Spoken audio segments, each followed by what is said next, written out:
Standing outside your teenager's bedroom door. You knocked. You heard what, not come in. Just what. Like your presence is an interruption in a life you're no longer part of.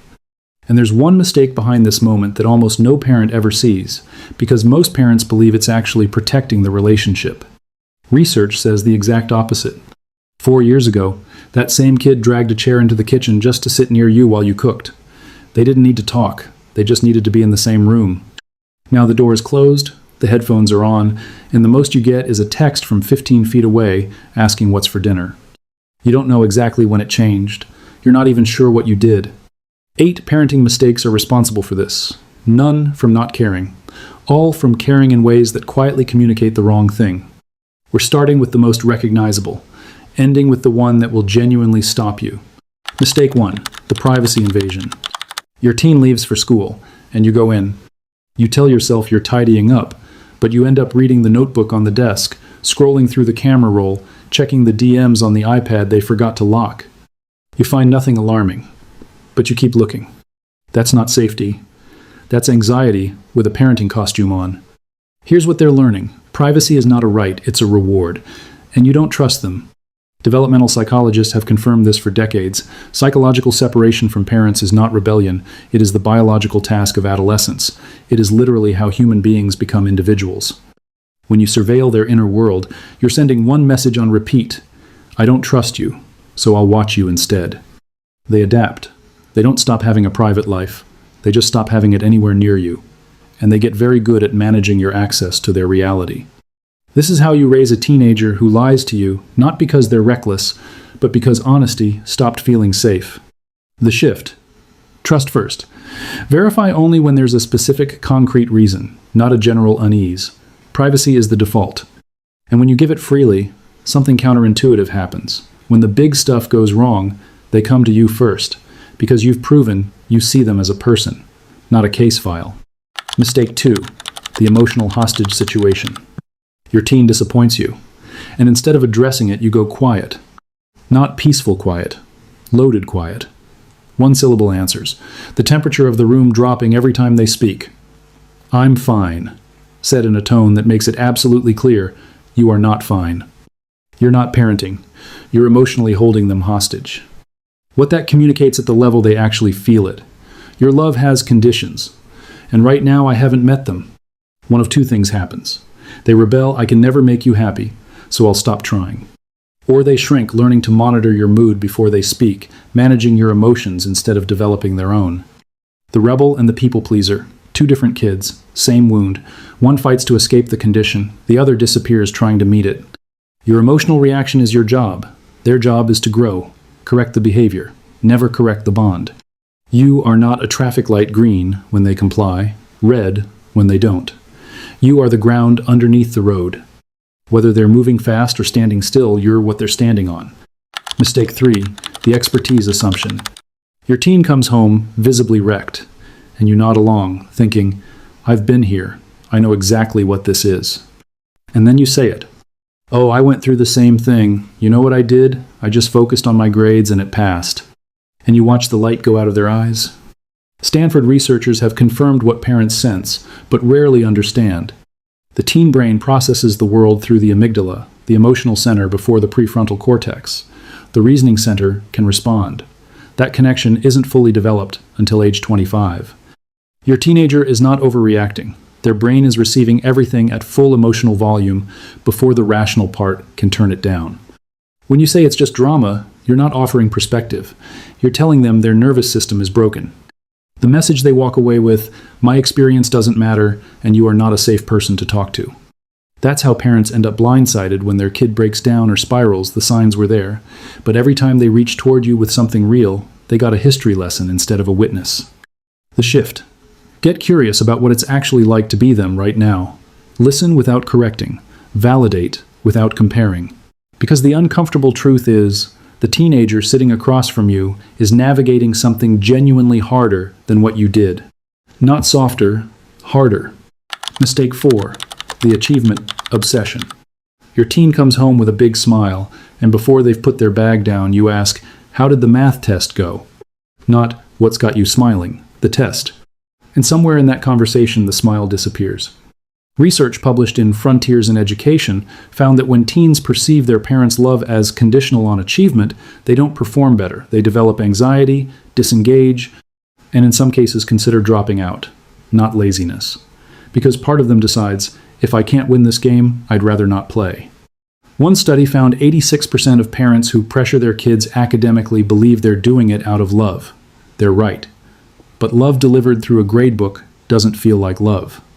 It feels like employment. Both the kid who burns out and the kid who gives up arrive at the same conclusion. I can't come to you when I'm struggling because failing in front of you feels worse than failing alone. The shift. Ask about the smile before you ask about the test. When they know they're loved for who they are, not what they produce, they stop hiding their failures. And ironically, they perform better. And here's what happens when they can't bring you their struggle. They try a smaller door, a lower stakes reach. What you do with that moment determines whether the bigger door ever opens again. Mistake 5. The problem minimization. Your teen sits next to you. Jalen and Priya have been leaving me out of everything. I'll see their stories and they're all hanging out and nobody even told me. And you say, oh, sweetheart, friend drama is just part of this age. In 2 years, you won't even remember their names. You think you're being the calm, wise parent. You're teaching them that their pain requires your approval to be valid. What feels like a footnote to you is the entire story to them. They don't have your 30 years of evidence that hard things end. And when you skip past it, when you hand them the conclusion before they've lived the chapter, they don't feel comforted. They feel edited. So they stop bringing you the chapters. The hurt accumulates quietly, and then one ordinary evening the door flies off because you asked them to unload the dishwasher. But it was never about the dishwasher. The shift. Before perspective, offer presence. That sounds really painful. Do you want to talk it through, or do you just need me to hear it? Let them choose. When they feel received in the small moments, they bring you the large ones. That door only opens from their side. Your job is to make sure they still want to. Quick pause. If this is landing, hit subscribe. Most people watch these without committing, which is a little ironic given what we just talked about. Consistency matters. Mistake 6. The emergency response only. When was the last time you and your teenager had a real conversation, not about logistics, not triggered by a crisis, just the two of you actually present? For most parents, if they're honest, they can't remember. And here's what that pattern teaches over thousands of ordinary days. Connection is something that happens to us when something breaks, not something we build when things are fine. So, 2 things happen. Either your teen learns to hide problems because surfacing them triggers the serious version of you, and they don't always want the serious version. They just want you. Or they escalate because quiet bids for connection have gone unanswered so long that the only signal that gets a response is a flare. The real relationship gets built in the gaps. The drive where you're both just listening to music. The Saturday morning with no agenda. The good night that turns into 20 minutes about something neither of you expected. You can't stockpile those moments for emergencies. They only work if they're always happening. The shift. Find one ordinary moment today. No agenda. Just you, showing up in the daily life of someone you love and meaning it. But there's a version of showing up that backfires. A version that looks like presence and quietly pushes them away faster than absence ever could. Mistake 7. The control obsession. Mistake 1 was about watching their private life. This one goes deeper. This is about trying to control who they're becoming, their taste, their opinions, their emerging values that don't perfectly mirror yours. The version of themselves they're trying on, and you keep trying to return. Every correction, every "I don't think that's a good idea," every enthusiasm you redirect, it accumulates. And what it says beneath all the good intentions is, the person you're becoming isn't quite right. Let me fix it. So they either hide who they are from you, performing the version you'll accept while becoming someone else entirely, or they stop developing at all. Picture it. They're 19, in a college dorm, calling you not because they want your input, but because they've never been allowed to have their own. Every fork in the road came with your hand on their shoulder, steering. Now they're at a crossroads alone for the first time. That is not a protected kid. That is a kid you accidentally kept small. The shift. What you can control, your values, your household, your responses to their choices, is enough. In this house, we speak to each other with respect. I trust you, and I'm still the parent. That's leadership. Controlling their emerging identity is fear wearing the costume of love. Your job is not to produce a finished person. Your job is to be the person they call when the becoming gets hard. Mistake 8. Never saying you're sorry. Every mistake so far has been about what you do too much of. This one is about what you don't do enough of. And it's the one that quietly undoes everything else. You snap. You come back too hard. You say something sharp, and you can feel the moment it lands, the way their expression closes, the way they go very still. And then you walk away, because you're the parent. Later, the moment just sits there. You compensate in small ways a little softer, letting something slide. But the 3 words, "I was wrong," those stay locked behind something you can't quite name. A belief that apologizing to your teenager costs you authority, that parents don't answer to their kids. Here's what the research actually says. A 2024 multi-phase study published in the Journal of Research on Adolescence, led by researchers at the University of Montreal, we studied 288 teenagers and found that when parents gave what researchers call victim-centered apologies, meaning you acknowledge what happened, accept responsibility, and don't attach a "but you also" to the end, teens showed significantly higher relationship satisfaction, greater forgiveness, and dramatically more openness with their parents going forward.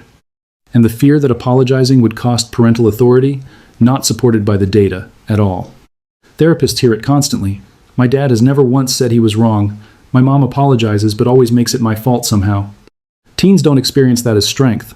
They experience it as proof that the relationship only runs one direction. Your teenager is not waiting for you to be perfect. They are watching how you handle being imperfect. The shift. Next time you get it wrong, circle back. Let the heat settle. Then go to them. Not with a speech. Just, "I got that wrong. I'm sorry." "No, but you also."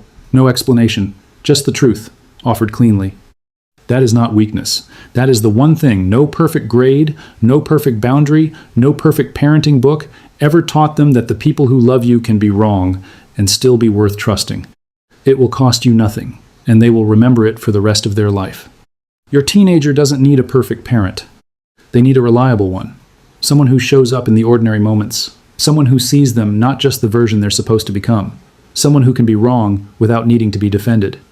Because here's what nobody tells you before you're in it. They are not drifting away because they don't love you. They are drifting because they are becoming someone, and becoming someone requires distance, friction, and versions of themselves that don't fit yet. Your job is not to stop that. Your job is to be the fixed point they drift back to. The place that always has the light on. That doesn't require them to perform, achieve, or manage your feelings. That just receives them, whatever version shows up at the door. Be that. Not perfectly, but reliably, honestly. Because that is what they will carry. That is what lasts. If something in this hit, share it with a parent who needs it right now. Drop a comment telling me which of the 8 felt most familiar. And if you're not subscribed, this is the conversation worth staying for.